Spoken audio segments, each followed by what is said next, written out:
सास बहू का झगड़ा। अनामिका की सास पुष्पा अपनी बहू को कुछ खास पसंद नहीं करती थी और इसीलिए दोनों सास बहू में आए दिन झगड़ा होता रहता था। सास बहू के झगड़े के चक्कर में अनामिका के पति मोहित की जिंदगी मुश्किल में पड़ गई थी। बेचारा बार बार माँ और बीवी के झगड़े को सुलझाता ही रहता था, लेकिन दोनों समझने का नाम नहीं लेती थी। वैसे तो सब कुछ ठीक ठाक चल रहा था, लेकिन एक दिन अनामिका और पुष्पा के अंदर जोरदार झगड़ा हुआ और बात कुछ इस तरह थी। बहू, मैंने तुम्हें कल अपनी एक साड़ी धोने के लिए दी थी। हाँ मम्मी जी, वो साड़ी धोकर मैंने आपकी अलमारी में रख दी है। उसी की बात कर रही हूँ मैं। जरा देख तो, इस साड़ी को देखकर किसी भी तरह से लगता है ये धुली हुई है। अरे मम्मी जी, मैंने आपकी साड़ी वॉशिंग मशीन में अच्छे से धोकर सुखाकर आपकी अलमारी में तह बनाकर रखी थी। आपके तो नखरे खत्म ही नहीं होते। अरे कैसी बात कर रही है मुझसे? मेरे नखरे? अरे मोहित, जरा ये देख तो, ये साड़ी धुली हुई लग रही है क्या? अरे मम्मी, जब अनामिका कह रही है कि उसने साड़ी धोई थी तो मान लो ना। हर बात पर झगड़ा करना जरूरी है क्या? क्या है ना मोहित, तुम्हारी माँ को तो मेरे हर काम में नुस्ख निकालने की आदत पड़ गई है। जब तक दो चार खरी खोटी सुना नहीं लेती ना, इनका दिन नहीं निकलता। अरे चुप कर, बहू होकर मुझे जवाब देती हो। एक तो गंदे कपड़े उठाकर अलमारी में रख दिए, ऊपर से कैंची की तरह कचर कचर बोली जा रही हो। अरे मम्मी जी, आपको समझ में नहीं आता क्या? मैंने साड़ी धो कर रखी थी। तो फिर इतनी गंदी क्यों लग रही है? अब मुझे क्या पता मम्मी जी, आप इस पर इस तरह तेल और घी की चिकनाई के दाग लगाकर लाएंगी तो ये मेरी जिम्मेदारी थोड़ी ना है। अरे तो हाथ से धोना चाहिए था ना। मैं आपकी बहू हूँ, नौकरानी नहीं जो एक कपड़ा रगड़ रगड़ कर हाथ से धो दूंगी। आपको पहननी है तो पहनिए, नहीं तो रख दीजिए। तुझे तो मैं अच्छी तरह बताऊंगी, मुझे जवाब देती है। एक दिन सुबह के वक्त, अरे अनामिका, मेरी व्हाइट शर्ट कहाँ है? आज ऑफिस में बहुत बड़ा प्रेजेंटेशन है और मुझे वो व्हाइट शर्ट पहन कर जाना है। मुझे पता है, आपने मुझे 2 दिन पहले ही बता दिया था और आपकी शर्ट मैंने धोकर अच्छी तरह आयरन करके अलमारी में लगा दी है। जाइए वहाँ से ले लीजिए। अनामिका, ये तुमने क्या किया? ये देखो, शर्ट पर लिपस्टिक का दाग लगा हुआ है और ये तो एक जगह से जल भी गई है। नहीं नहीं मोहित, ऐसा नहीं हो सकता। मैंने तो तुम्हारी शर्ट ठीक से इस्त्री करके अलमारी में लगाई थी। तो फिर ये जल कैसे गई अपने आप? अलमारी में लटके लटके थोड़ी ना जल जाएगी। पर मोहित, मुझे अच्छी तरह याद है। देखो, अपनी गलती को छुपाने की कोशिश मत करो। और अगर शर्ट जल भी गई थी तो तुम्हें पहले बताना चाहिए था ना। मैं नई शर्ट लेकर आ जाता। अब ऐन वक्त पर शर्ट कहाँ से लेकर आऊं? मेरा इतना इम्पोर्टेंट प्रेजेंटेशन था, सब खराब हो जाएगा। अरे बेटा, क्यों परेशान होता है? ये देख, मैंने तेरे लिए पहले से ही एक नई व्हाइट शर्ट ला कर रखी है। लेकिन मम्मी, आप मेरे लिए व्हाइट शर्ट क्यों लेकर आई? अरे मुझे पता था तेरा प्रेजेंटेशन होने वाला है और अपनी इस बहू पर तो मुझे बिल्कुल भी भरोसा नहीं। क्या पता मेरी साड़ी की तरह तेरी शर्ट भी गंदी करके रख देती। और देख, वही हुआ ना। बेटा, सारी टेंशन छोड़ और ये नई शर्ट पहन कर जा। थैंक यू मम्मी, आज तो आपने बचा लिया मुझे। कुछ दिनों के बाद, अरे अनामिका, जानती हो, ऑफिस में मेरा जो दोस्त है ना अमर, आज उसका बर्थडे है और उसे तुम्हारे हाथ का चॉकलेट केक बहुत पसंद है। थोड़ा सा बनाकर टिफिन में रख दो ना प्लीज। हाँ हाँ, क्यों नहीं, मैं बहुत अच्छा केक बनाकर आपके दोस्त के लिए रख दूंगी। तुम्हारे हाथ का खाना खाकर तो वैसे ही मेरे ऑफिस के सारे लोग इतनी तारीफ करते हैं, क्या बताऊं। प्लीज एक अच्छा सा केक और बना दो, मेरी तो ऑफिस में शान बढ़ जाएगी। अनामिका केक बनाने के लिए रख देती है।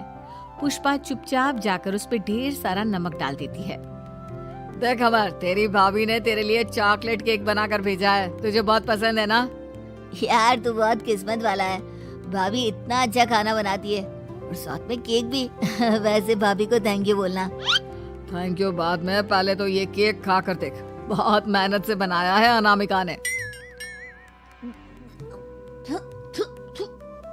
अरे यार, इस केक में तो बहुत सारा नमक है। लगता है भाभी ने शक्कर की जगह खूब सारा नमक डाल दिया है। अरे मोहित, तू तो अपनी बीवी की कुकिंग की बहुत तारीफ करता फिरता है। जरा पूछना अपनी बीवी से, केक में नमक कब से डलने लग गया। क्या यार, तुझे भी मेरा ही जन्मदिन मिला था बिगाड़ने के लिए। केक नहीं लाना था तो मत लाता, कम से कम मुझे इस तरह नमक वाला केक तो नहीं खिलाता। अरे नहीं यार, अनामिका ऐसा नहीं कर सकती, जरूर कुछ गड़बड़ हुई होगी। घर जाने के बाद अनामिका, अगर तुम्हारा केक बनाने का मन नहीं था तो ना बनाती, लेकिन मेरी बेइज्जती करवाने की क्या जरूरत थी? अरे आपकी बेइज्जती, ये अब क्या कह रहे हैं? मैंने तो सुबह आपको इतने अच्छे तरीके से केक बना कर दिया था। हाँ, लेकिन उसमें इतना सारा नमक डाल दिया था कि आज ऑफिस में मेरा अच्छा खासा मजाक बना है। मेरे सारे दोस्त हंस रहे थे मुझ पर। अरे बेटा, मैंने तो तुझे पहले ही समझाने की कोशिश की थी। एक नंबर की गैर जिम्मेदार है ये लड़की, कोई काम ठीक से नहीं करती। उस दिन भी गंदी साड़ी रख दी थी मेरी अलमारी में और झूठ बोल रही थी। कुछ दिनों के बाद अनामिका देखो, मैंने अपना लैपटॉप चार्जिंग पर लगाया है, उसे अच्छी तरह चार्ज होने देना। मेरी एक अर्जेंट मीटिंग है, प्लीज बीच में से हटाना मत। हाँ हाँ ठीक है, मैं नहीं हटाऊंगी। पुष्पा चुपचाप से जाकर चार्जिंग का बटन बंद कर देती है। थोड़ी देर बाद अरे ये लैपटॉप चार्ज क्यों नहीं हुआ? और ये बटन किसने ऑफ कर दिया? अनामिका, इधर आओ। क्या हुआ? क्यों चिल्ला रहे इतना? अनामिका, मैंने तुमसे कहा था ना, मेरा लैपटॉप चार्जिंग पर लगा हुआ है, मेरी अर्जेंट मीटिंग है। तुमने इसका स्विच ऑफ क्यों कर दिया? अरे मैंने ऐसा कुछ नहीं किया, मैं क्यों स्विच ऑफ करूंगी? कुछ दिनों से देख रहा हूँ अनामिका, तुम मेरा हर काम बिगाड़ देती हो। देखो, ये अच्छी आदत थी। कम से कम तुम्हें इस बात का तो ध्यान रखना चाहिए था कि मेरी कितनी इम्पोर्टेंट मीटिंग थी। अब क्या करूंगा मैं? आई एम सॉरी मोहित, लेकिन सच में मैंने जानबूझकर कुछ नहीं किया। अगर जानबूझकर नहीं किया तो क्या सब कुछ अपने आप हो जाता है? कभी मेरी शर्ट जल जाती है, कभी केक में नमक डल जाता है।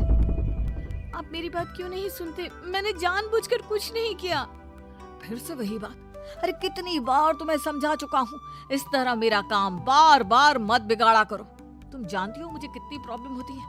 ऑफिस में तो पहले ही बेइज्जती करा चुकी हो, और अब ये मीटिंग, ये भी मेरे हाथ से निकल गई। अनामिका की समझ में कुछ नहीं आता कि आखिर उसके साथ ये सब क्या हो रहा था और क्यों हो रहा था। फिर कुछ दिनों के बाद मोहित अपने ऑफिस से कुछ फाइल लेकर घर आता है।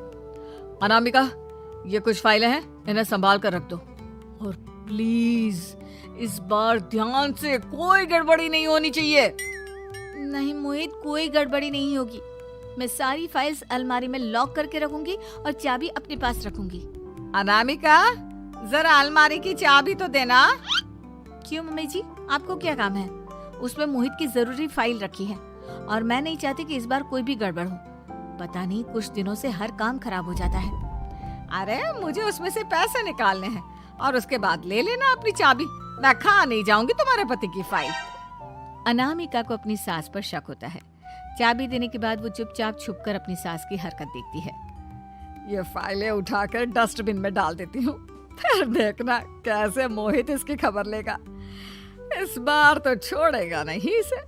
वैसे भी पहले मैंने जो कुछ भी किया है उसकी वजह से अच्छी खासी डांट पड़ी है, मजा आ जाएगा। अच्छा तो ये बात है, सारा काम मम्मी जी बिगाड़ देती है, वो भी इसलिए क्योंकि मेरा उनसे झगड़ा हो गया है। सास के जाने के बाद अनामिका मोहित को बुलाकर लाती है। क्या हुआ अनामिका, क्या दिखाना है? ये देखिए, आपकी फाइल डस्टबिन में पड़ी हुई है। इसीलिए तो कहा था संभाल कर रखना, और तुमने उठाकर ये फाइल डस्टबिन में डाल दी। मैंने नहीं, तुम्हारी मम्मी ने डाली है, मुझसे बदला लेने के लिए, ताकि तुम मुझे डांटो। और अगर मैंने डाली होती तो मैं तुम्हें दिखाने के लिए बुलाकर तो नहीं लाती ना। सही कह रही हो, मैं अभी मम्मी से जाकर बात करता हूँ। थोड़ी देर बाद, मम्मी सच सच बताइए, मेरी फाइल अलमारी में से निकाल कर डस्टबिन में आपने डाली थी ना? अरे अपनी माँ पर इल्जाम लगाता है, शर्म नहीं आती तुझे? मैं इल्जाम नहीं लगा रहा हूँ मम्मी, जो सच है वही पूछ रहा हूँ। अब जल्दी से बताइए आपने ऐसा क्यों किया? अरे तो क्या करती, तेरी बीवी मुझसे झगड़ा करती है, उल्टे सीधे जवाब देती है, मुझे उससे बदला लेना था। अरे मम्मी, लेकिन आप दोनों के झगड़े के चक्कर में मेरा कितना नुकसान हुआ है, ये कभी सोचा आपने? मम्मी जी, अगर आपका बदला पूरा हो गया हो तो आइंदा ऐसी कोई हरकत मत करना, क्योंकि अब आपकी सच्चाई हमारे सामने आ चुकी है। यह तो वक्त ही बताएगा मैं क्या करूंगी और क्या नहीं। मम्मी जी, कहा ना आप ऐसा कुछ नहीं करेंगी। अरे मेरी जो मर्जी आएगी वो मैं करूंगी। मेरा सर घूम रहा है। सास बहू के झगड़े में मेरी जिंदगी का तो कचरा हो गया है, कचरा।